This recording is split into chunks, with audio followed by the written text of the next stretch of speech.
اس میں چند چیزیں، جیسا کہ آپ کو پتہ ہے کہ اس میں چند باتوں کی اجازت موجود ہے. یعنی جب ظالم کے خلاف مظلوم کی شکایت ہے، اس آدمی کے سامنے جس سے توقع رکھی جاتی ہے کہ وہ ظلم کو روک سکتا ہے یا اس کی کچھ مدد کر سکتا ہے، تو پھر اجازت ہے. دوسری، اصلاح کی نیت سے کسی شخص یا گروپ کی برائیوں کا ذکر ایسے لوگوں کے سامنے جن سے یہ امید ہو کہ وہ ان برائیوں کو دور کرنے کے لیے کچھ کر سکیں گے. ٹھیک ہے. تیسرا، کسی عدالت کے سامنے صحیح واقعہ بیان کرنے کی صورت میں کسی انسان کے غلط فعل کا ذکر کیا جائے. چوتھا، کسی انسان یا گروپ کے شر سے لوگوں کو خبردار کرنے کے لیے. کسی انسان یا کسی گروپ کے شر سے یعنی اس کے نقصان سے لوگوں کو خبردار کرنے کے لیے، تو یہ اس کی اجازت موجود ہے. ٹھیک ہے نا. آگے چلتے ہیں. آیت نمبر ہم لوگ اس وقت 13 پر ہیں. اتنے اہم اصول ہیں اور عمل کرنے کے، جیسا ہم لوگ بات کر رہے تھے کہ ہم لوگ یہاں سے اپنے لیے وہ سیرت و کردار لینے کی کوشش کر رہے ہیں اس دور قرآن سے جو کہ اللہ کو پسند ہے اور جو ایک مومن کا سیرت و کردار ہوتا ہے. آج دنیا میں ہم کتنی بھی چیزیں دنیا کی عادت کے مطابق عمل کر رہے ہوں، کیا اللہ کو یہ عادتیں پسند ہیں؟ کیا اللہ کو ہمارا یہ اس طرح کی پرسنالٹی اور اس طرح کی شخصیت پسند ہے؟ کیا یہ سیرت و کردار ہوتا ہے کسی ایمان والے کا کہ لوگوں کے بارے میں جب بولنا برا بولنا، مسلمانوں کے بارے میں جب بولنا برا بولنا؟ اس کا یہ مطلب نہیں، اصلاح کے اعتبار سے تو اجازت ہے نا، لیکن آپ مسلح بھی نہیں ہیں اور آپ صرف اگر آپ کے اندر مسلمانوں کی خیر خواہی اور دردمندی اتنی ہے جس کی وجہ سے آپ مسلمانوں کی بعض برائیوں کا ذکر کرتے ہیں، تو اجازت اس کو ہے جو اصلاح کا کام کر رہا ہے.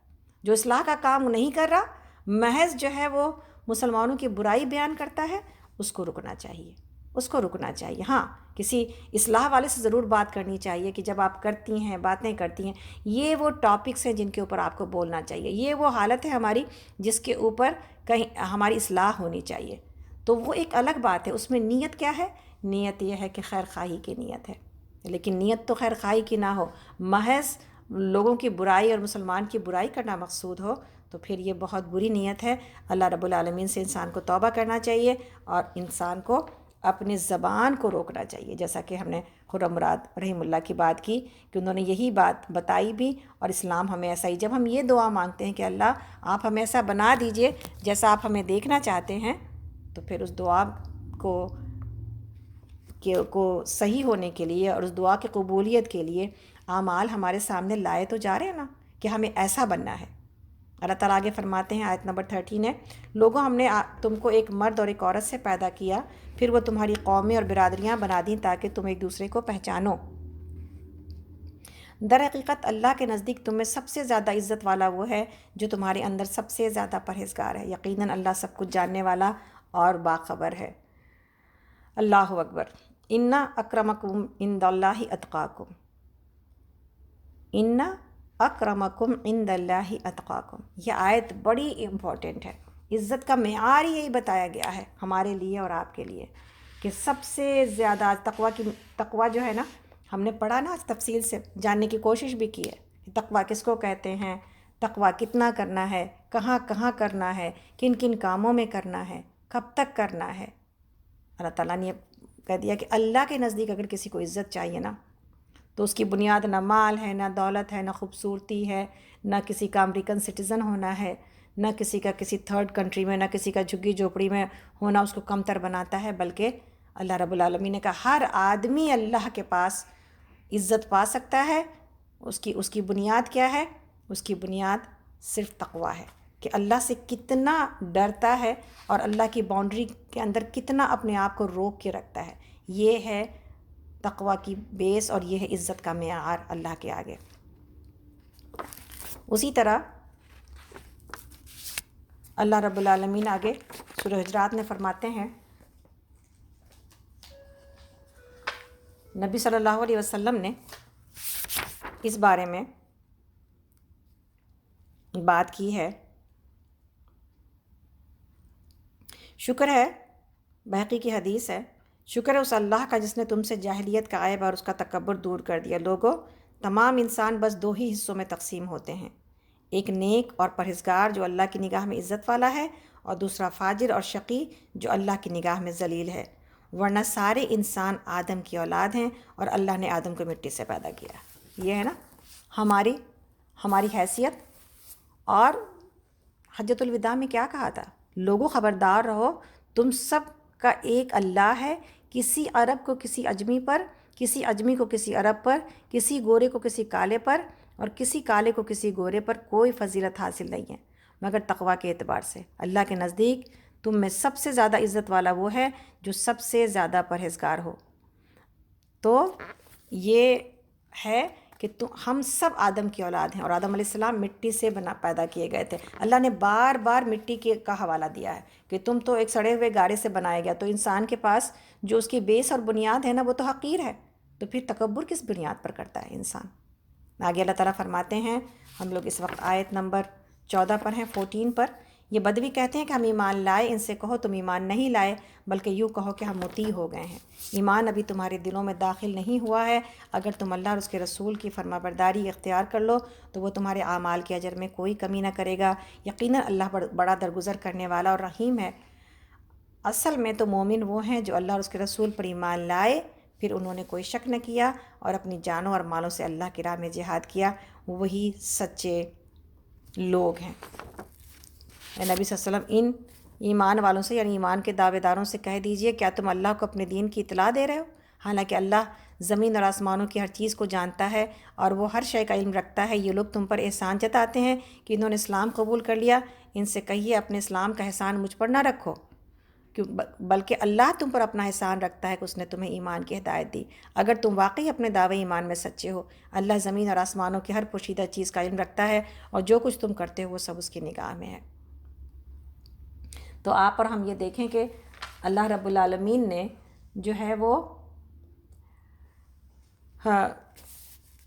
کا احسان ہے نا میرے اوپر، میرا کیا احسان ہے کہ ہم ایمان والے ہیں۔ اللہ پر کیا احسان کریں کہ ہم نماز پڑھتے ہیں، ہم روزہ رکھتے ہیں، ہم نے حج کیا ہے؟ کسی کے اوپر کوئی احسان نہیں ہے۔ بعض لوگ اپنے ایمانی حالت کا، یعنی نماز پڑھنے کا تکبر اتنا ہوتا ہے، اپنے کسی دینداری کا تکبر اتنا ہوتا ہے کہ اپنے آپ کو بڑا سمجھنے لگ جاتے ہیں اور اپنے آپ دوسرے لوگوں کو بہت نیچا سمجھنے لگ جاتے ہیں۔ وہ یہ بھول جاتے ہیں کہ اللہ رب العالمین کے پاس تقویٰ کی تو بنیاد ہے لیکن تکبر کی کوئی اجازت موجود نہیں ہے۔ اسی طرح یہ سمجھنا کہ میرا مسلمان ہونا جو ہے وہ کہیں نہ کہیں پر یہ بڑی بات ہے اللہ کے پاس۔ اللہ رب العالمین نے کہا کہ تم سے مجھے کوئی فائدہ نہیں ہے، تمہاری نمازوں سے مجھے کوئی فائدہ نہیں ہے، تمہارے ایماندار ہونے سے اور تقویٰ والے سے ہونے سے مجھے کوئی فائدہ نہیں ہے، تمہارا فائدہ ہے۔ اس میں حدیث موجود ہے جس کا مفہوم یہ ہے کہ اگر آدم علیہ السلام کے وقت سے لے کر قیامت تک کے لوگ سب سے زیادہ جو متقی انسان ہے اس کے جیسے ہو جائے نا، پوری دنیا، پوری کائنات، تو اللہ کی بادشاہت میں کچھ اضافہ نہیں ہوتا، رائی کے برابر بھی اضافہ نہیں ہوتا۔ اور اگر سارے کے سارے اللہ کے انکار کرنے والے ہو جائیں، فاسق اور فاجر ہو جائیں، اللہ کی بادشاہت میں کوئی ذرہ برابر بھی کمی نہیں آتی۔ اتنی بھی کمی نہیں آتی جتنا کہ سوئی کو اگر پانی میں ڈالا جائے تو سوئی میں پانی لگنے سے جو سمندر کے اندر کمی آتی ہے، کیا کمی آتی؟ اتنی بھی کمی نہیں آتی۔ سمندر کو کیا فرق پڑتا ہے کسی نے سوئی میں پانی لے لیا؟ تو نہ اتنا اضافہ ہوتا ہے نہ اتنی کمی آتی ہے۔ تو پھر اپنی پرہیزگاری کا جو سارے کا سارا فائدہ ہے، اپنے تقوی کا جو سارے کا سارا فائدہ ہے، وہ میری اپنی ذات کے لیے ہے انشاءاللہ تعالی۔ سورہ قاف ہے، بہت ہی خوبصورت سورہ ہے اور بہت ہی سنجیدگی عطا کرنے والی سورہ ہے۔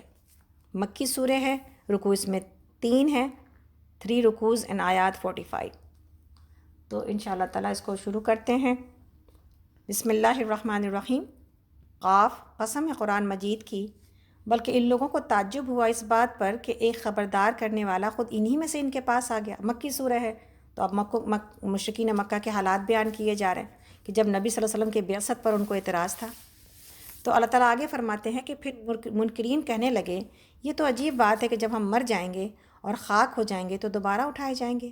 یہ واپسی تو عقل سے بعید ہے۔ حالانکہ زمین ان کے جسموں میں سے جو کچھ کھاتی ہے وہ سب ہماری اسی وجہ سے وہ سب ہمارے علم میں ہے، اور ہمارے پاس ایک کتاب ہے جس میں سب کچھ محفوظ ہے۔ بلکہ ان لوگوں نے تو جس وقت حق ان کے پاس آیا اسی وقت اس سے صاف جھٹلا دیا۔ اسی وجہ سے اب یہ الجھن میں پڑے ہوئے ہیں۔ اچھا، تو کیا انہوں نے کبھی اپنے اوپر آسمان کی طرف نہیں دیکھا؟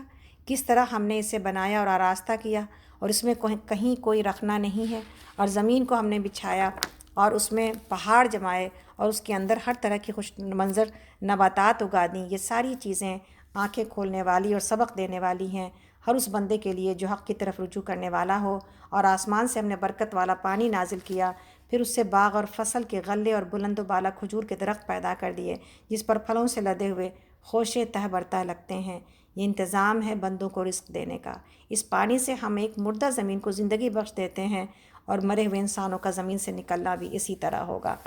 تو گویا کہ اللہ رب العالمین اپنی خلاقی سے دنیا کے یہ بتانے کی کوشش کر رہے ہیں کہ یہ احسانات تمہارے اوپر ہے کہ ایک زمین سے یہ ساری چیزیں نکلتی ہیں، اسی طرح تم دوبارہ اللہ کے پاس زندہ کیے جاؤ گے۔ اللہ تعالیٰ آگے فرماتے ہیں آیت نمبر 13 میں، ان سے پہلے نوح کی قوم اور اصحاب رس اور سمود اور عاد اور فرعون اور لوط کے بھائی اور ایکا والے اور طبع کی قوم کے لوگ بھی جھٹلا چکے ہیں۔ ہر ایک نے رسولوں کو جھٹلایا، آخر کار میری وعید ان پر چسپاں ہو گئی۔ کیا پہلی بار کی تخلیق سے ہم عاجز تھے؟ مگر ایک نئی تخلیق کی طرف سے یہ لوگ شک میں پڑے ہوئے ہیں۔ ہم نے انسان کو پیدا کیا اور اس کے دل میں ابھرتے ہوئے وسوسوں تک کو ہم جانتے ہیں۔ ہم اس کی رگ گردن سے بھی زیادہ اس سے قریب ہیں، اور ہمارے اس براہ راست علم کے علاوہ دو کاتب ان کے دائیں اور بائیں بیٹھے ہر چیز ضبط کر رہے ہیں۔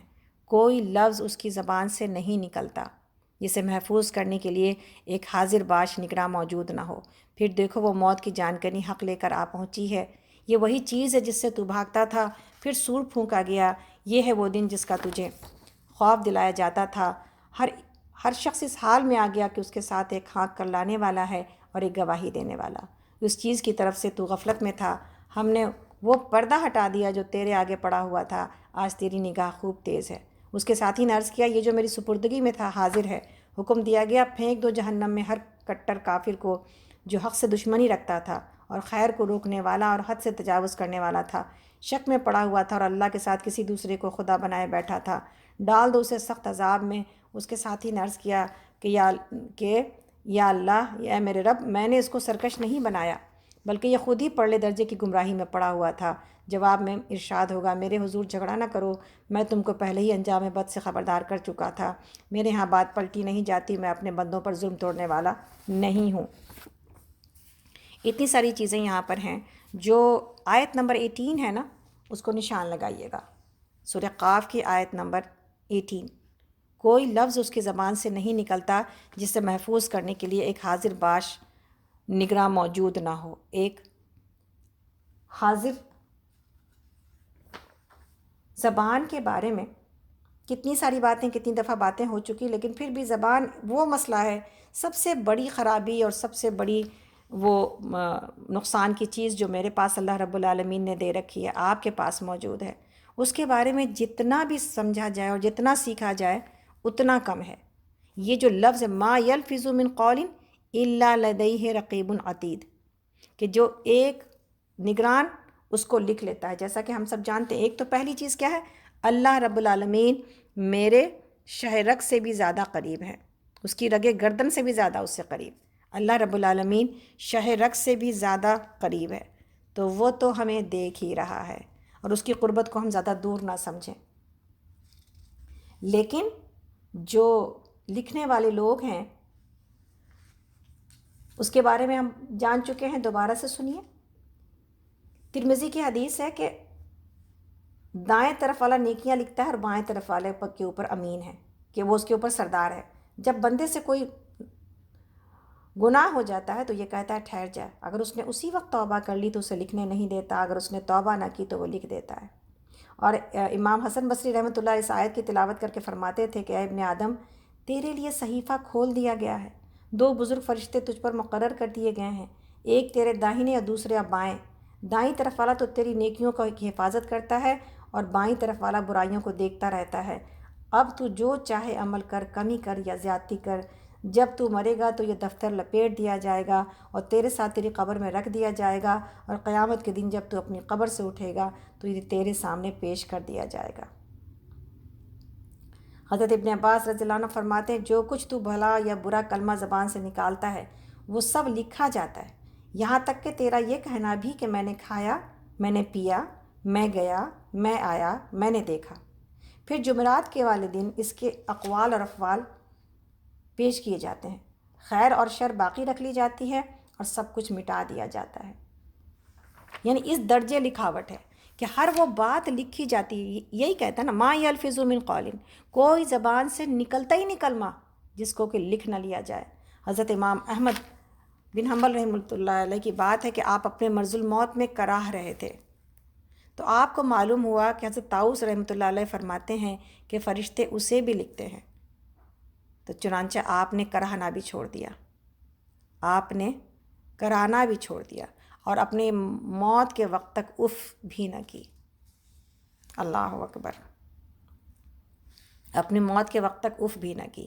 تو اپنی تکلیفوں پر بھی جو باتیں ہم کہہ جاتے ہیں نا، بعض اوقات وہ لکھی جاتی ہیں اور اگر پکڑ کے لائق ہوئیں تو پھر پکڑ لی جائیں گی۔ اس لیے بندہ مومن کی نجات اس میں ہے کہ جب بھی زبان سے کچھ نکالے تو سوچ سمجھ کے نکالے، اور بھلی بات کے سوا کچھ نہ بولے۔ حدیث میں ہے سور پھونکنے والا فرشتہ جو سور لیے ہوا ہے، اس کے بعد اس کی کتنی فکر نبی صلی اللہ علیہ وسلم کو تھی اور ہمیں کیا سمجھائی گئی ہے۔ نبی صلی اللہ علیہ وسلم فرماتے ہیں کہ میں کس طرح راحت اور آرام حاصل کر سکتا ہوں جبکہ سور پھونکنے والے فرشتے نے سور منہ میں لے لیا ہے، گردن جھکائے اللہ کے حکم کا انتظار کر رہے ہیں کہ کب حکم ملے اور کب وہ پھونک دیا جائے۔ صحابہ نے کہا کہ یا رسول اللہ ہم کیا کہیں؟ آپ نے فرمایا کہو حسبنا اللہ و نعم الوکیل۔ اور اسی طرح یہ بات یہاں پہ بتائی جا رہی ہے کہ ہر ایک شخص کے ساتھ ایک فرشتہ تو میدان حشر کی طرف لانے والا ہوگا اور ایک فرشتہ اس کے اعمال کی گواہی دینے والا ہوگا۔ تو گویا کہ یہ سب کچھ میرے ساتھ میرا جو قرین ہے، یہاں پر یہ بھی بات بتائی گئی کہ وہ جو قرین ہوگا وہ کہے گا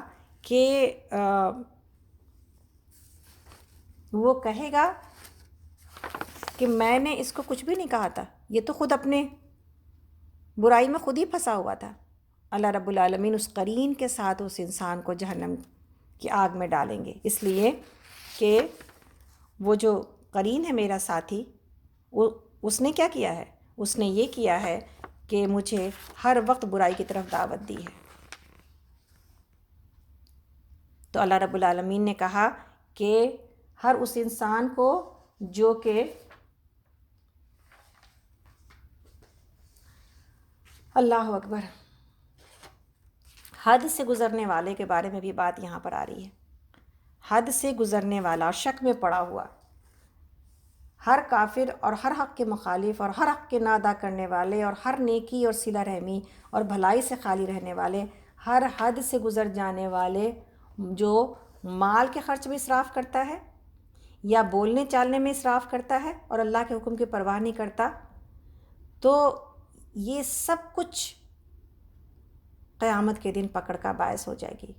اور حدیث میں ہم پڑھ چکے ہیں کہ جہنم قیامت کے دن لوگوں کے سامنے اپنی گردن نکالے گی اور بآواز بلند پکار کر کہے گی، جسے تمام مجمع سنے گا، کہ میں 3 قسم کے لوگوں پر مقرر کی گئی ہوں، ہر سرکش حق کے مخالف کے لیے، ہر مشرک کے لیے اور ہر تصویر بنانے والے کے لیے، اور پھر ان سے لپٹ جائے گی۔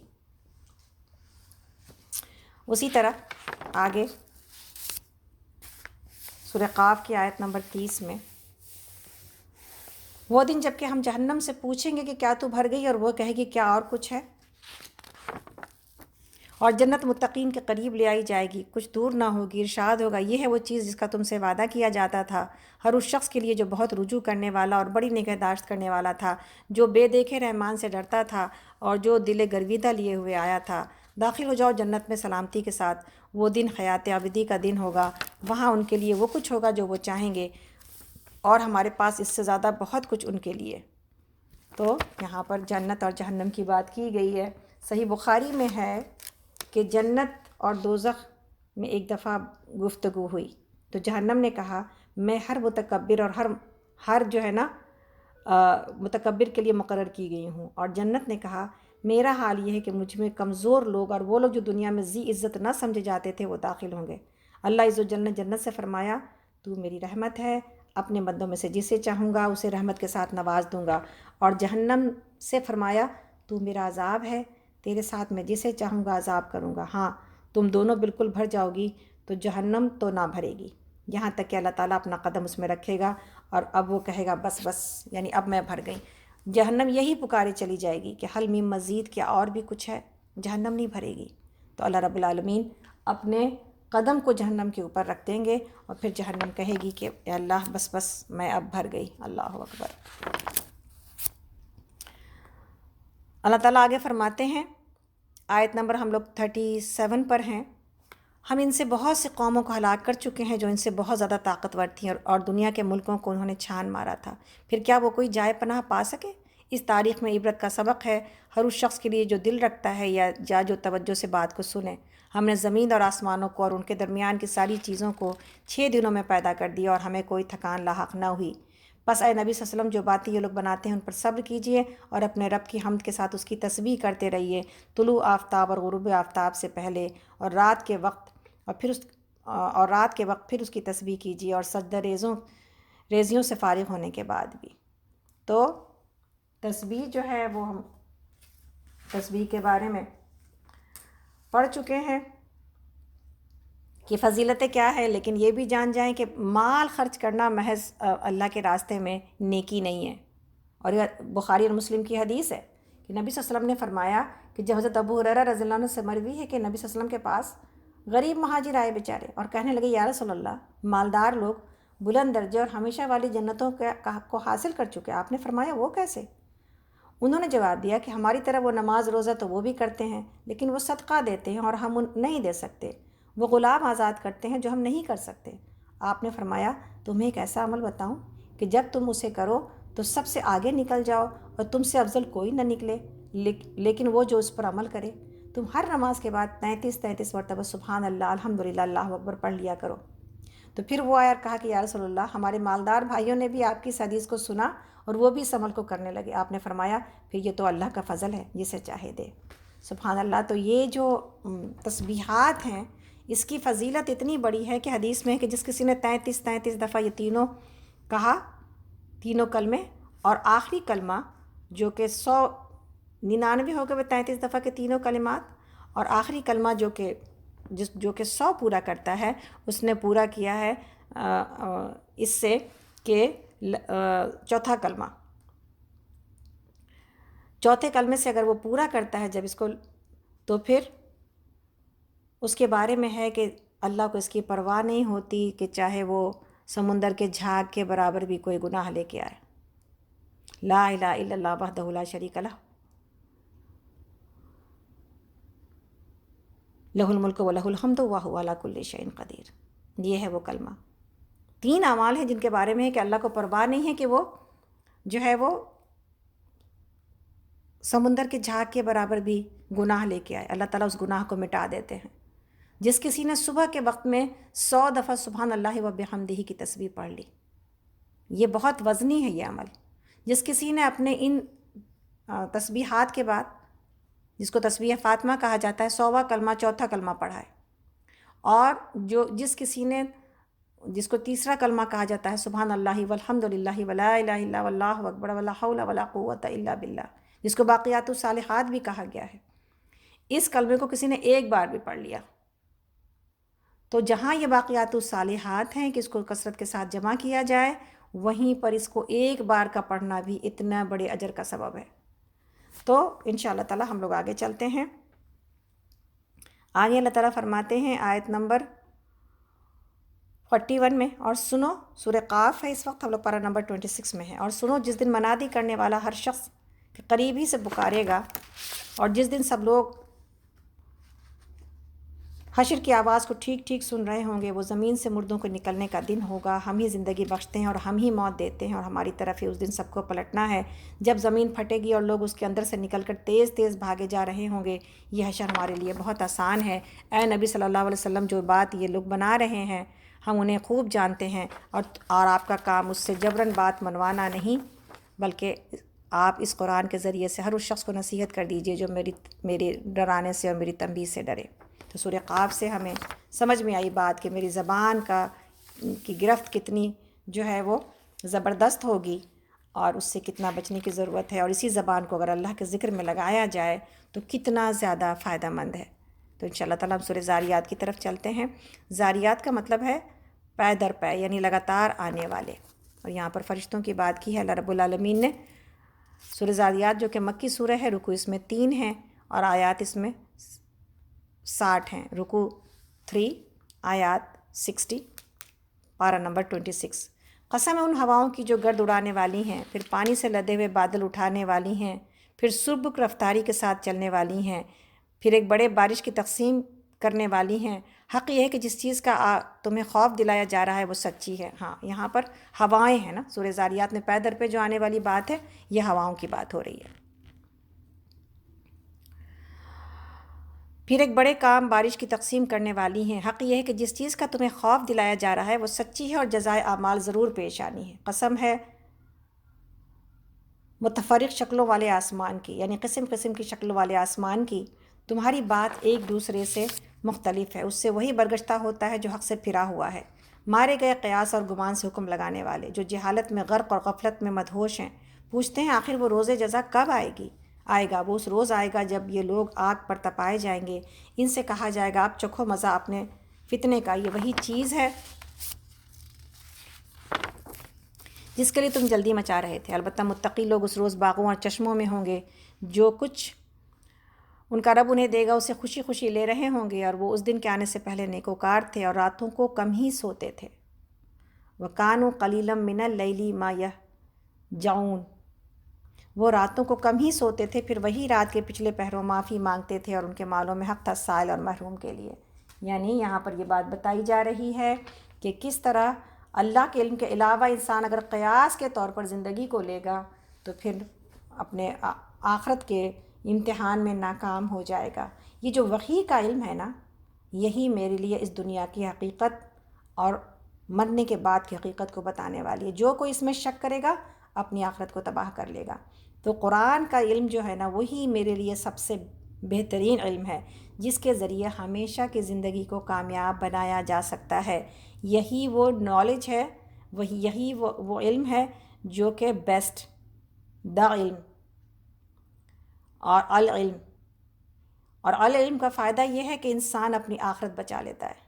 اور دنیا میں کتنا بھی علم حاصل کر لے، لیکن اگر العلم نہیں ہے اس کے پاس تو پھر اس کی آخرت برباد ہونے میں شک ہی رہتا ہے کہ وہ آخرت حاصل کر پائے گا یا کہ نہیں کر پائے گا، اس لیے کہ اس علم کے بغیر کوئی علم آپ کو آخرت میں اور ہمیں آخرت میں کامیاب نہیں کر سکتی۔ اس لیے دنیا کے تمام علموں میں تو اتنا ٹائم لگایا جائے اور اس کو سیکھنے میں کچھ نہ لگایا جائے۔ دنیا کے تمام جو ہے وہ کیا نام ہے فائدے کے لیے تو کوشش اور جد و جہد کی جائے، لیکن اللہ کو راضی کرنے کے لیے جد و جہد اور کوشش نہ کی جائے۔ جیسا کہ یہاں پر تہجد کے بارے میں بھی بتائی گئی ہے کہ حضرت احنف بن قیس رحمۃ اللہ علیہ فرماتے ہیں کہ اس آیت کا یہ مطلب کہ افسوس مجھ میں یہ بات نہیں ہے، یعنی یہاں پر یہ بتایا گیا کہ وہ راتوں کو اٹھ کر کے اللہ کے آگے گڑ گڑاتے تھے، تو احنف بن قیس رحمۃ اللہ علیہ اس آیت کا مطلب بیان کر کے پھر فرماتے تھے کہ افسوس مجھ میں یہ بات نہیں ہے۔ تو آپ کے شاگرد حسن بصری رحمۃ اللہ علیہ کا قول ہے کہ آپ اکثر فرمایا کرتے تھے کہ جنتیوں کے جو اعمال اور جو صفات بیان ہوئے ہیں، جنتیوں کے جو صفات اور اعمال بیان ہوئے ہیں، ان کے مقابلے میں جب اپنے آپ کو رکھتا ہوں تو بہت کچھ فاصلہ پاتا ہوں، لیکن الحمدللہ جہنمیوں کے عقائد کے بالمقابل جب اپنے عقائد کو لاتا ہوں تو میں دیکھتا ہوں کہ وہ لوگ تو بالکل ہی خیر سے خالی تھے۔ وہ کتاب اللہ کے منکر، وہ رسول اللہ کے منکر، وہ موت کے بعد کی زندگی کے منکر۔ بس ہماری تو حالت وہی ہے جو اللہ تعالیٰ نے اس قسم کے لوگوں کی بتائی ہے، یعنی ان کی نیکیاں، ان کی برائیاں ملی جلی ہیں۔ اور میرے لیے اور آپ کے لیے جو خوشخبری ہے، اس سلسلے میں ایک بہت اچھی حدیث ہم کو ملی، جس میں یہ تھا کہ حضرت زید بن اسلم رحمۃ اللہ علیہ سے قبیلہ بنو تمیم کے ایک شخص نے کہا کہ اے ابو سلمہ، یہ صفت تو ہم میں نہیں ہے پائی جاتی کہ ہم رات کو بہت کم سوتے ہوں، بلکہ ہم تو بہت کم وقت اللہ کی عبادت میں گزارتے ہیں۔ تو آپ نے فرمایا وہ شخص بھی بہت ہی خوش نصیب ہے جو نیند آئے تو سو جائے اور جاگے تو اللہ سے ڈرتا رہے۔ جو نیند آئے تو سو جائے اور جب جاگے تو اللہ سے ڈرتا رہے۔ تو یہ جو تہجد کی جو اہمیت ہے، نبی صلی اللہ علیہ وسلم کی حدیث عبداللہ بن سلام رضی اللہ عنہ فرماتے ہیں، وہ یہ کہتے ہیں کہ جب نبی صلی اللہ علیہ وسلم سب سے پہلے مدینہ میں داخل ہوئے تو میں نے بھی جا کے آپ کی زیارت کی۔ اس وقت آپ مجمع میں موجود تھے، اور جب میری نظر آپ کے چہرے کے اوپر پڑی تو میں نے آپ کا چہرہ دیکھا، اور واللہ آپ کے مبارک چہرے پر نظر پڑتے ہی تو میں نے یقین کر لیا کہ یہ نورانی چہرہ کسی جھوٹے انسان کا نہیں ہو سکتا۔ یعنی یہودی اور عالم تھے، آپ نے کہا کہ نبی کی نشانیاں ہمارے پاس موجود تھیں، تو جب ہمیں یہ پتہ چلا تھا کہ ایک نبی جو کہ عرب میں اور مکہ میں جن نے رسالت کا دعویٰ کیا ہے، تو آپ گئے دیکھنے کے لیے، تو آپ نے دیکھتے ہی کہا کہ جھوٹے انسان کا، یعنی یہ اگر یہ کہتے ہیں کہ یہ اللہ کے رسول ہیں تو پھر یہ سچی بات ہے۔ اور سب سے پہلی بات جو رسول کریم صلی اللہ علیہ وسلم کی میرے کان میں پڑی تھی وہ یہ تھی کہ آپ نے فرمایا، اے لوگوں، کھانا کھلاتے رہو اور صلہ رحمی کرتے رہو اور سلام کیا کرو، اور راتوں کو جب سب لوگ سوئے ہوئے ہوں تو نماز ادا کیا کرو، تو تم سلامتی کے ساتھ جنت میں داخل ہو جاؤ گے۔ اللہ اکبر۔ تو یہ ہے رات کی تہجد کا معاملہ۔ تو ہم لوگ آگے چلتے ہیں۔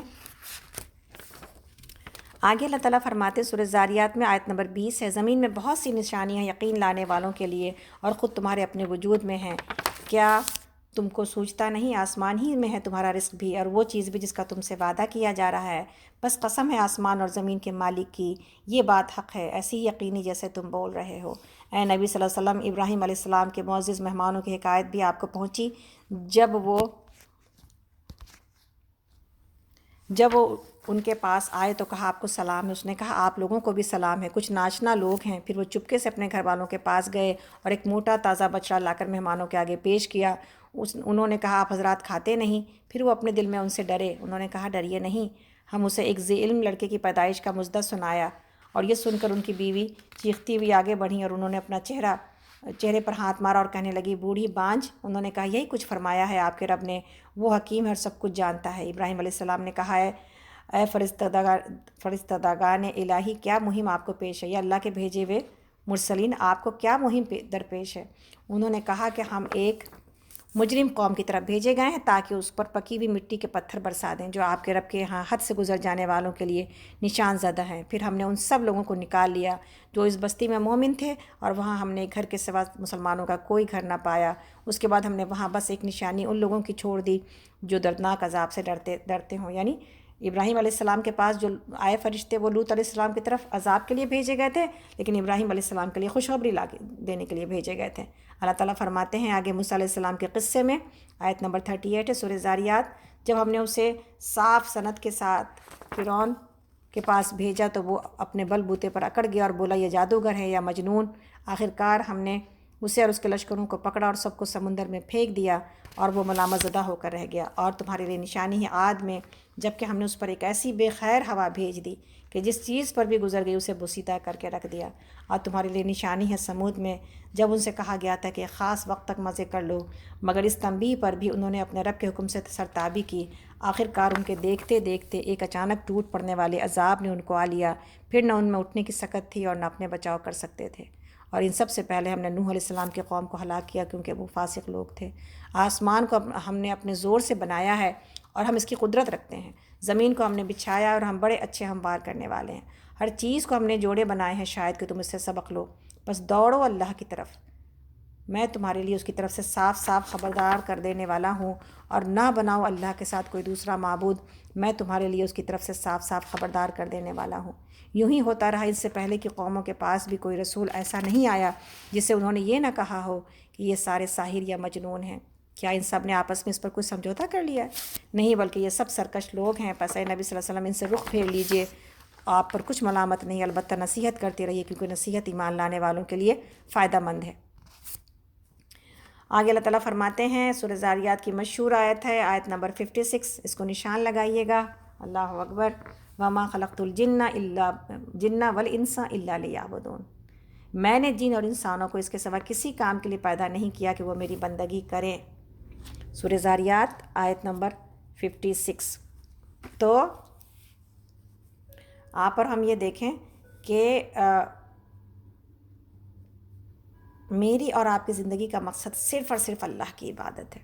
دنیا میں بھیجے ہی اس کام کے لیے گئے ہیں، تو پھر ہر کوئی یہ دیکھے کہ اپنے اس بھیجے ہوئے کام کو، جس کام کے لیے ہم اور آپ بھیجے گئے، ہم اور آپ کتنا کر رہے ہیں۔ عبادت میں محض نمازیں شامل نہیں ہیں، بلکہ عبادت میں ہر وہ فرما برداری ہے، ہر وہ احکامات ہیں، ہر وہ حکم ہے، پوری شریعت ہے۔ عبادت کا مطلب پوری شریعت کے اوپر جو نبی صلی اللہ علیہ وسلم جو دین لے کے آئے اس کے اوپر عمل کرنا، اسی کام کے لیے ہم بھیجے گئے ہیں۔ دنیا بنانے کے لیے نہیں بھیجے گئے، دنیا سے بس گزر جانے کے لیے بھیجے گئے ہیں۔ تو یہ وہ آیت ہے جو ہمیں اپنے سرہانے لکھ کے لگا دینا چاہیے، تاکہ صبح اٹھیں تو ہمیں یہ بات پتہ ہو کہ اللہ نے جو صبح ہمیں دیا ہے نا، یہ صرف اور صرف اپنی عبادت کے لیے دیا ہے۔ اور 24 گھنٹے کا کام ہم اس آیت کی روشنی میں کریں کہ اب کون سے وہ کام ہیں جو ہم یہاں پہ کر رہے ہیں جو اللہ کو خوش کرنے والے ہیں۔ اس کے اوپر پورے دور قرآن میں بات ہوتی رہی ہے، اس لیے ایک دن میں اب اس آیت کو ہم پہلے بھی بتاتے رہے آپ کو، اور اب وہ آیت آ گئی ہے کہ میرے لیے اور آپ کے لیے سوائے اللہ کے احکامات پر عمل کرنا، اور صرف یہی نہیں کہ اللہ کے احکامات پر عمل کیا جائے گا، بلکہ اپنے وقت کا بہترین استعمال کرتے ہوئے نیکیاں کما جانا، یہ کام ہے میرا اور آپ کا۔ تبھی آخرت میں ہم چھٹکارا حاصل کر پائیں گے۔ کون سے اعمال کے اوپر ہم تکیہ کر کے بیٹھے ہیں؟ حدیث میں جس کا مفہوم یہ ہے کہ کچھ فرشتے اللہ نے ایسے بنائے ہیں جو قیامت تک سجدے کی حالت میں ہی ہیں، لیکن جب وہ قیامت کے دن سر اٹھائیں گے تو قیامت کی ہولناکی دیکھ کر اپنے اس عمل کو بھی کمتر جانیں گے کہ اب کون سا عمل ہے جو مجھے اللہ کے غضب سے اس وقت بچا سکتا ہے، کون سا عمل ہے جو مجھے اس وقت نقصان سے بچا سکتا ہے، کون سا عمل ہے جو مجھے اس وقت جہنم کی آگ سے بچا سکتا ہے۔ نبی صلی اللہ علیہ وسلم ایک قبر کی طرف سے گزرے تو آپ نے اشارہ کیا اور آپ نے کہا کہ اس قبر والے کو اگر تھوڑی سی زندگی مل جائے نا تو وہ دنیا اور دنیا میں سے کچھ بھی لینے کی خواہش نہ کرے، بلکہ اگر اتنا سا وقت ملے تو وہ 2 رکعت نماز پڑھنے کی جلدی کر لے۔ تو یہ انسان کو قبر میں جا کے پتہ چلتا ہے کہ 2 رکعت نماز کا ویلیو کیا ہے اور اس کی اہمیت کیا ہے۔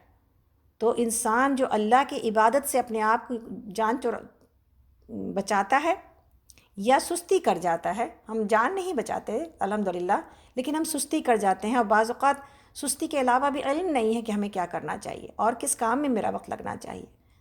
تو جہاں نماز ہے، جہاں قرآن ہے، جہاں اللہ کا ذکر ہے، یہ تو میری اور آپ کی انفرادی عبادتیں ہیں نا، لیکن وہیں پر اللہ کے دین کا بڑا پیمانہ یہ ہے کہ اللہ کے دین کا کام کیا جائے گا، اللہ کے دین کو دنیا میں پھیلایا جائے گا، لوگوں کی اصلاح کی جائے گی، لوگوں کو اللہ کی طرف بلایا جائے گا، اور اللہ کے بندوں کی مدد کی جائے گی۔ ہر وہ صلاحیت، ہر وہ نعمت جو اللہ نے ہمیں دی ہے اسے اللہ کے راستے میں خرچ کیا جائے گا۔ اس کا مطلب وہی ہے، وَمَا خَلَقْتُ الْجِنَّ وَالْإِنسَ إِلَّا لِيَعْبُدُونِ، میں نے جن اور انسان کو اس کے سوا کسی کام کے لیے پیدا نہیں کیا ہے کہ وہ میری بندگی کریں۔ اور جیسا کہ یہاں پر پتہ چل گئی بات کہ جن بھی اسی طرح ذمہ دار مخلوق ہے اللہ کی، جیسے کہ انسان ہے، اور جنوں کو بھی کے لیے بھی جنت اور جہنم ہے جیسا کہ انسانوں کے لیے ہے۔ اللہ تعالیٰ آگے فرماتے ہیں میں ان سے کوئی رزق نہیں چاہتا اور نہ یہ چاہتا ہوں کہ وہ مجھے کھلائیں، اللہ تو خود ہی رزاق ہے، بڑی قوت والا اور زبردست۔ پس جن لوگوں نے ظلم کیا ان کے حصے کا ویسا ہی عذاب تیار ہے جیسے لوگوں کو ان کے حصے کا مل چکا ہے۔ کے لیے یہ لوگ جلد بازی نہ مچائیں، آخر کو تباہی ہے کفر کرنے والوں کے لیے اس روز جس کا انہیں خوف دلایا جا رہا ہے۔ سورہ طور پہاڑ کا نام ہے جیسا کہ آپ سب جانتے ہیں، مکی سورہ ہے، رکوع اس میں 2 ہیں، رکوع 2 اور آیات 49۔ قسم ہے طور کی اور ایک ایسی کھلی کتاب کی جو رقیق جلد میں لکھی ہوئی ہے، اور آباد گھر کی اور اونچی چھت کی اور معجزن سمندر کی، کہ تیرے رب کا عذاب ضرور واقع ہونے والا ہے۔ اللہ رب العالمین نے وہاں ہواؤں کی قسم کھائی تھی، اور یہاں پر اللہ رب العالمین نے جو ہے وہ پہاڑ کی اور کھلی کتاب کی اور تمام چیزوں کی قسم کھا کے کیا کہا ہے کہ تیرے رب کا عذاب ضرور واقع ہونے والا ہے، جسے کوئی دفع کرنے والا نہیں۔ وہ اس روز واقع ہوگا جب آسمان بری طرح ڈگمگائے گا اور پہاڑ اڑے اڑے پھریں گے۔ قیامت کا منظر پیش کیا جا رہا ہے، پہاڑ اڑے اڑے پھریں گے۔ تباہی ہے اس روز ان جھٹلانے والوں کے لیے جو آج کھیل کے طور پر اپنی حجت بازیوں میں لگے ہوئے ہیں۔ جس دن انہیں دھکے مار مار کر جہنم کی آگ کی طرف لے جایا جائے گا، اس وقت ان سے کہا جائے گا یہ وہی آگ ہے جسے تم جھٹلایا کرتے تھے، اب بتاؤ یہ جادو ہے یا تمہیں سوجھ نہیں رہا ہے؟ جاؤ اب جھلسو اس کے اندر، تم خاص صبر کرو یا نہ کرو تمہارے لیے یکساں ہے، یعنی تمہارے لیے برابر ہے، تمہیں ویسا ہی بدلہ دیا جا رہا ہے جیسے تم عمل کر رہے تھے۔ تو یہاں پر یہ والی جو آیت ہے کہ جہنم کی بات جس میں بتائی جا رہی ہے، اس کے بارے میں حضرت عمر فاروق رضی اللہ عنہ کے بارے میں ہے کہ ایک بار آپ اپنے، جیسے آپ کو پتہ تھا کہ وہ گشت کے لیے نکلا کرتے تھے، ایک رات حضرت عمر فاروق رضی اللہ عنہ شہر کی دیکھ بھال کے لیے نکلے تو ایک مکان سے کسی مسلمان کی قرآن خوانی کی آواز کان میں پڑی۔ وہ سورہ طور پڑھ رہے تھے۔ آپ نے سواری روک لی اور کھڑے ہو کر قرآن سننے لگے۔ جب وہ اس آیت پر پہنچے تو زبان سے نکل گیا کہ رب کعبہ کی قسم سچی ہے۔ پھر اپنے گدھے سے اتر پڑے اور دیوار سے تکیہ ٹیک لگا کر بیٹھ گئے۔ چلنے پھرنے کی طاقت نہ رہی۔ دیر تک بیٹھے رہنے کے بعد جب ہوش و حواس ٹھکانے آئے تو اپنے گھر پہنچے، لیکن اللہ کے کلام کی اس ڈراؤنی آیت کے اثر سے دل کی کمزوری کی یہ حالت تھی کہ مہینہ بھر تک بیمار پڑے رہے، اور ایسے پڑے کہ لوگ بیمار پرسی کو آتے تھے اور کسی کو معلوم نہ تھا کہ بیماری کیا ہے، رضی اللہ عنہ۔ اور ایک روایت میں کہ آپ کی تلاوت میں ایک مرتبہ یہ آیت آئی، اس وقت ہچکی بن گئی، اس قدر دل کے اوپر اثر پڑا کہ بیمار ہو گئے، چنانچہ 20 دن تک عیادت کی جاتی رہی۔ اور ہم تو پڑھ لیتے ہیں، ہمیں گزر جاتے ہیں، ہمیں کچھ زیادہ فرق نہیں پڑتا۔ انشاءاللہ تعالی ہم اذان کے بعد پھر شروع کریں گے۔ آج ہمارے پاس ٹائم بھی ہو گیا زیادہ، چونکہ شروع میں تھوڑی سی دقت آ گئی تھی، اور فیس بک پر آج ہم لوگ نہیں جا سکے، جس کا افسوس ہے، ورنہ وہاں پر لوگوں کو ریکارڈنگ بھی مل جاتی تھی۔ بہرحال انشاءاللہ امید ہے کہ ہم دوسری جگہوں سے ریکارڈنگ پہنچانے کی کوشش کر لیں گے ان لوگوں کو جو لوگ کے روم میں پہلی دفعہ آئیں، ان کے لیے کہ 12 کو انشاءاللہ تعالی ہم لوگ 12 مئی کو دعا ہے، اور 11 بجے سے ہی شروع کیا جائے گا انشاءاللہ ہمارا سیشن، اور دعا 12:30 بجے شروع ہوگی انشاءاللہ۔ تو 1:30 بجے جا کے ہمارا پروگرام ختم ہوگا انشاءاللہ تعالی۔ اللہ سے دعا ہے کہ اللہ تعالی ہمیں تمام کاموں میں آسانیاں پیدا کر دیں، اور اللہ سے دعا ہے کہ اللہ تعالی ہمیں جو اس وقت مکمل کرنے کے لیے جو کوششیں ہیں، اللہ تعالی ہم کو اس کوشش میں کامیاب کرے، اور انشاءاللہ اگر ہمیں تھوڑا سا زیادہ وقت دینا پڑا تکمیل کے لیے تو انشاءاللہ ہم وقت لگا کے اس کو پورا کر لیں گے تاکہ ہم مکمل کر سکیں۔ تو آج کا جو میرا ٹارگٹ اگر پورا نہ ہوا تو انشاءاللہ تعالی تھوڑا سا وقت لگا لیں گے ہم لوگ، ٹھیک ہے؟ آگے چلتے ہیں۔ بسم اللہ الرحمن الرحیم۔ اللہ تعالیٰ فرماتے ہیں آیت نمبر 17 میں سورۃ طور، متقی لوگ وہاں باغوں اور نعمتوں میں ہوں گے، لطف لے رہے ہوں گے اور ان چیزوں سے جو ان کا رب انہیں دے گا، اور ان کا رب انہیں دوزخ کے عذاب سے بچا لے گا۔ ان سے کہا جائے گا کھاؤ اور پیو مزے سے اور اپنے ان اعمال کے صلے میں جو تم کرتے رہو۔ یہ سب کچھ، یعنی اگر ہم تقوی اختیار کرتے ہیں تو یہ سب کچھ میرے لیے بھی اور آپ کے لیے بھی خوشخبریاں ہوں گی نا۔ تو جب پڑھ رہے ہیں قرآن تو اس کو اسی طرح ایکسپلین کرنے کا بعض اوقات کہیں پر زیادہ موقع نہیں ملتا، لیکن جب ہم پڑھ رہے ہیں تو ہمیں تمام چیزوں کو اپنے ہی نقطہ نظر سے دیکھنے کی ضرورت ہے کہ میرے لیے اس میں کیا احکامات ہیں، میرے لیے کیا خوشخبریاں ہیں، تقویٰ کا اجر کیا ہے، اور انکار کا یا نافرمانی کا جو ہے وہ عذاب کیا ہے۔ یہ سب کچھ خود ہم ہر ایک کے اندر اللہ نے ایک جو ہے وہ ضمیر رکھا ہے، ایک جج رکھا ہے جو صحیح غلط کا بھی فیصلہ کرتا ہے، ایک نصیحت کرنے والا جو ہے وہ لوامہ رکھا ہے جو آپ کو اور ہم کو نیکی کی طرف بلاتا ہے۔ تو انسان بہت آسانی کے ساتھ خود بھی پڑھے اور سچائی کے ساتھ اور سنجیدگی کے ساتھ پڑھے، ہدایت لینے کے نظریے سے پڑھے گا تو بہت کچھ حاصل کر لے گا۔ تو دور قرآن میں جہاں پر اتنا ایکسپلین کرتے ہوئے ہم لوگ یہاں تک پہنچے ہیں، لیکن آگے ہو سکتا ہے ہمیں زیادہ کچھ ایکسپلین کرنے کا موقع نہ ملے، اس لیے کہ مکمل بھی کرنا ہے۔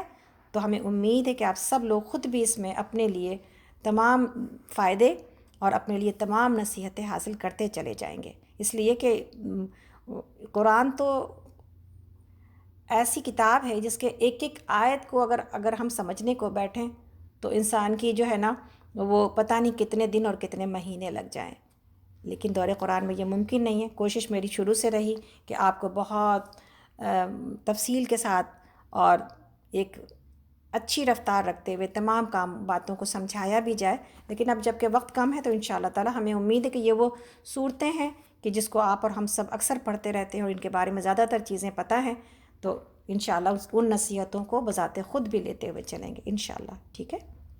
تو اللہ تعالیٰ کہتے ہیں کہ متقی لوگ آیت نمبر 17 میں وہاں باغوں اور نعمتوں میں ہوں گے، لطف لے رہے ہوں گے ان چیزوں سے جو ان کا رب انہیں دے گا، اور ان کا رب انہیں دوزخ کے عذاب سے بچا لے گا۔ ان سے کہا جائے گا کھاؤ اور پیو مزے سے اپنے ان اعمال کے صلے میں جو تم کرتے رہے ہو۔ وہ آمنے سامنے بچھے ہوئے تختوں پر تکیہ لگائے بیٹھے ہوں گے، اور ہم خوبصورت آنکھوں والی حوریں ان سے بیاہ دیں گے۔ جو لوگ ایمان لائے اور ان کی اولاد بھی کسی درجہ ایمان میں ان کے نقش قدم پر چلی ہے، ان کی اس اولاد کو بھی ہم جنت میں ان کے ساتھ ملا دیں گے، اور ان کے عمل میں کوئی گھاٹا ان کو نہ دیں گے۔ ہر شخص اپنے کسب کے عوض رہین ہے، ہم ان کو ہر طرح کے پھل اور گوشت، جس چیز کو بھی ان کا جی چاہے گا، خوب دیے چلے جائیں گے۔ یعنی کل امرئ بما کسب رہین، یعنی ہماری جان تبھی چھوٹے گی اللہ سے جب ہم اپنے اعمال کے ذریعے اس کو چھڑا سکیں گے، ورنہ تو پھر آپ کو پتہ ہے کہ معاملہ کیا ہوگا۔ آگے اللہ تعالیٰ فرماتے ہیں جو نعمتیں بتائی جا رہی ہیں سبحان اللہ جنت کی، آیت نمبر اس وقت 23 پر ہیں ہم، وہ ایک دوسرے سے جام شراب لپک لپک کر لے رہے ہوں گے، جس میں نہ کوئی جو ہے وہ یا وہ گوئی ہوگی نہ بد کرداری، اور نہ یعنی نہ اس کے اندر بدبو ہوگا، نہ انسان اس کو پی کے بہک جائے گا، اور ان کی خدمت میں وہ لڑکے دوڑتے پھر رہے ہوں گے جو انہی کے لیے مخصوص ہوں گے، ایسے خوبصورت جیسے چھپا کر رکھے ہوئے موتی۔ یہ لوگ آپس میں ایک دوسرے سے دنیا کے گزرے ہوئے حالات پوچھیں گے اور کہیں گے ہم پہلے اپنے گھر والوں میں ڈرتے ہوئے زندگی بسر کرتے تھے۔ یعنی جو بات ہے وہ کیا ہے، وہ یہی ہے کہ وہ کہیں گے کہ ہم پہلے اپنے گھر والوں میں ڈرتے ہوئے زندگی بسر کرتے تھے۔ یہ ہے وہ معاملہ جس کے ساتھ زندگی بسر کی جائے گی۔ معاملہ اس طرح نہیں کہ بسر کیا جائے گا کہ ہم آزاد ہیں، بلکہ معاملہ اور زندگی اس طرح بسر کی جائے گی گویا کہ ہم اس دنیا میں قیدی ہیں۔ کیا پسند ہے کیا پسند نہیں ہے، کس کام کو کرنے کی اجازت ہے کس کام کو کرنے کی اجازت نہیں ہے، جو لوگ اس انداز سے زندگی گزاریں گے وہی لوگ وہاں آرام سے اپنی مرضی کی زندگی گزارنے پر جو ہے نا آرام اور عیش حاصل کر سکیں گے۔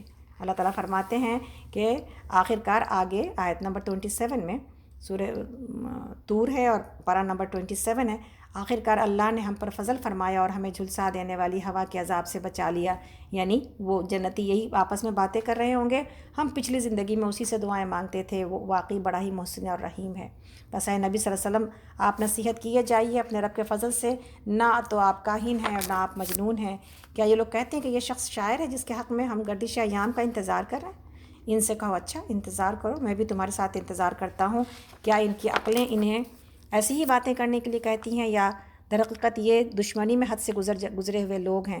کیا یہ کہتے ہیں کہ اس شخص نے قرآن خود گڑھ لیا ہے؟ اصل بات یہ ہے کہ یہ ایمان نہیں لانا چاہتے۔ اگر یہ اپنے اس قول میں سچے ہیں تو اسی شان کا ایک کلام بنا لائیں۔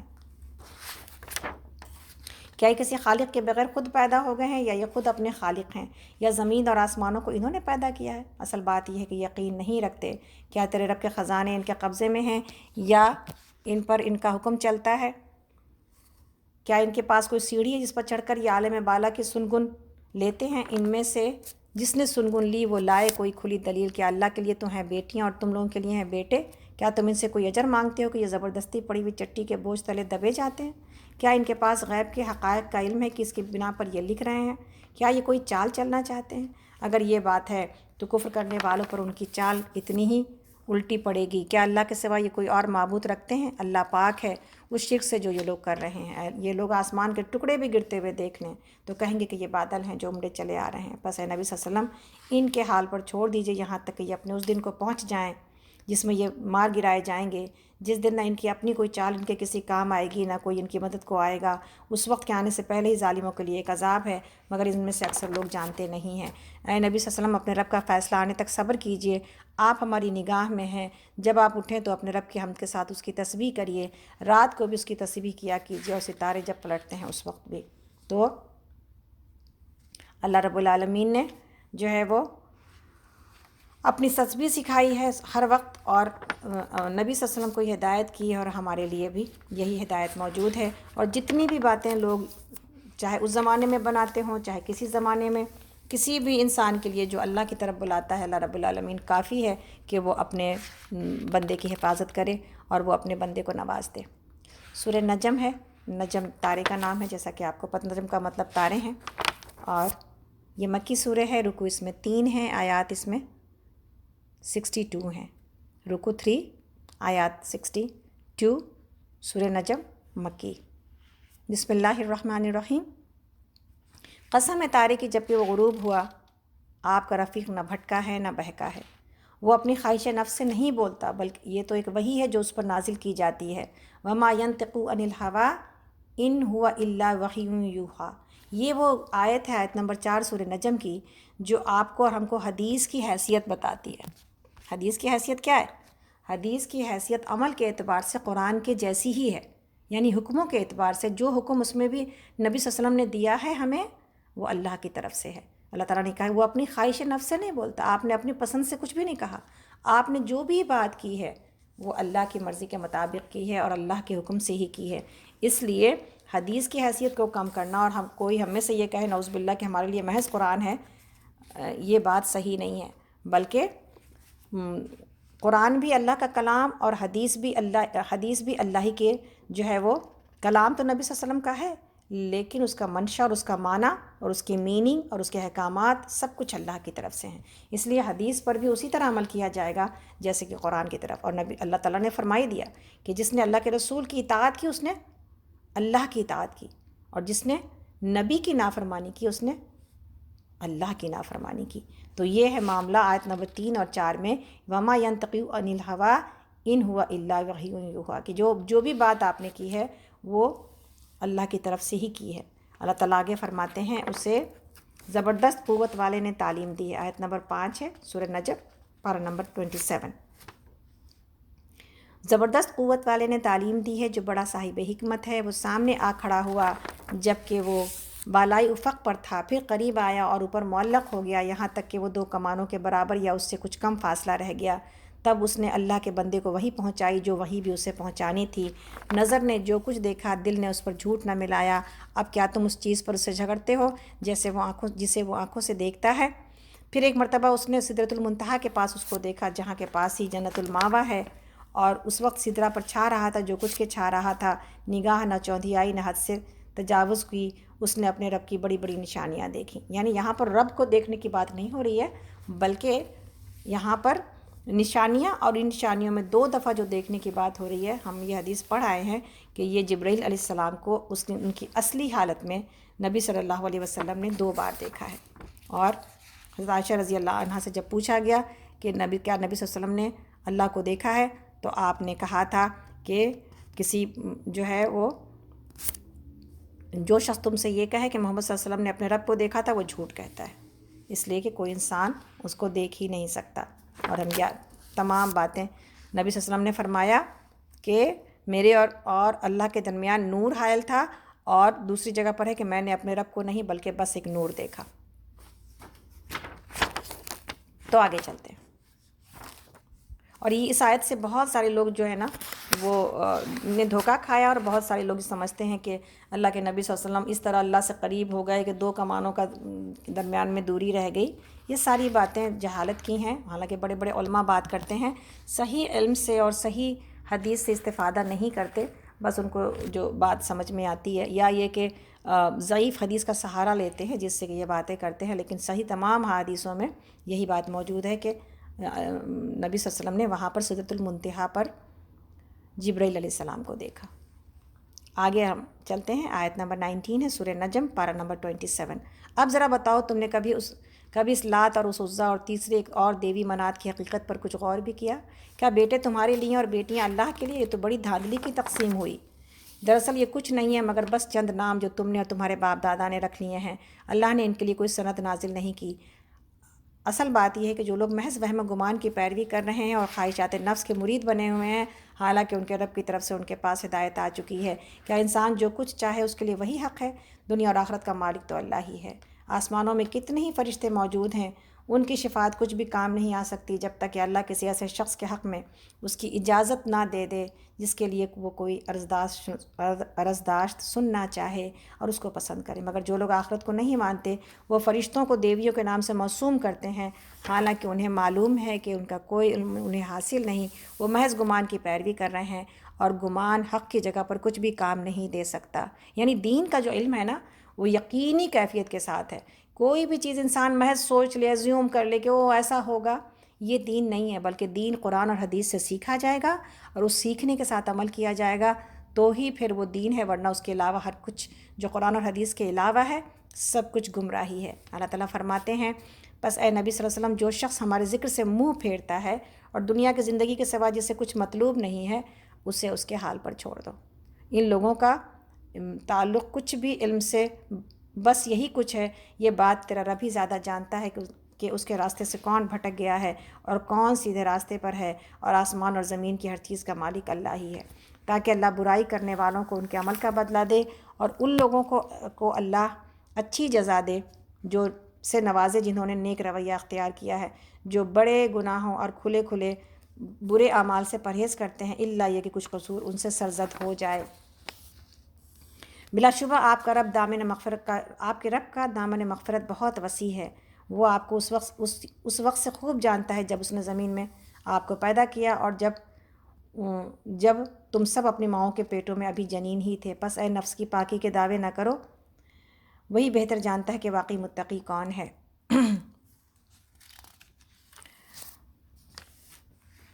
آگے اللہ تعالیٰ فرماتے ہیں، یہاں پر اللہ رب العالمین نے چھوٹے گناہ اور بڑے گناہ سب تمام چیزوں سے پرہیز کرنے کی بات کی، اور یہاں پر اللہ تعالیٰ فرماتے ہیں کہ ابن عباس کا قول ہے کہ اس سے مراد آدمی کا کسی بڑے گناہ یا کسی فحش فعل میں کچھ دیر کے لیے مبتلا ہو جانا ہے اور پھر اسے چھوڑ دینا، یعنی کبھی کبھار انسان غلطی سے اگر کسی برے فعل میں مبتلا ہو گیا تو انسان توبہ کر لے، اور پھر اس کے بعد اللہ کی رحمت اس کے نزدیک آ جاتی ہے انشاءاللہ تعالیٰ۔